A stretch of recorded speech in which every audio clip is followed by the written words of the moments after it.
So I decided to do a bike check. So I'm gonna start off with the frame. We got an Anthony Panza frame, white and blue colorway in 20.5. And then I'm gonna go to the bars. We have Colt Crew bars in 9.65 rise with ODI grips.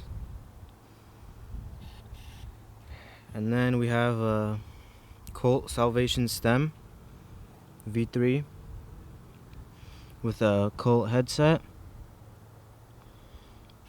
And then we have the Colt Sect fork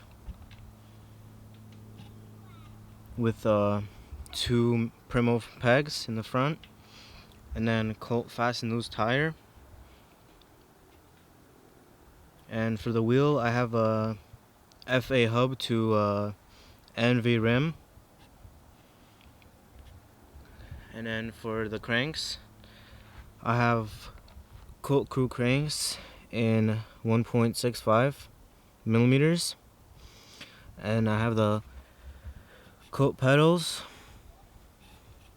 with a Odyssey guard sprocket, and then a Primo half-link chain.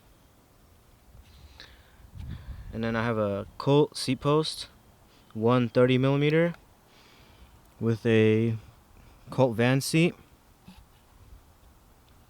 checkered. For the back, we have a Eclat Mero tire, and then we have two Stranger pegs, metal. And then for the wheel, I just have a regular Colt Astronomic wheel. And that's about it. Thank you for watching, and I'll see you guys later.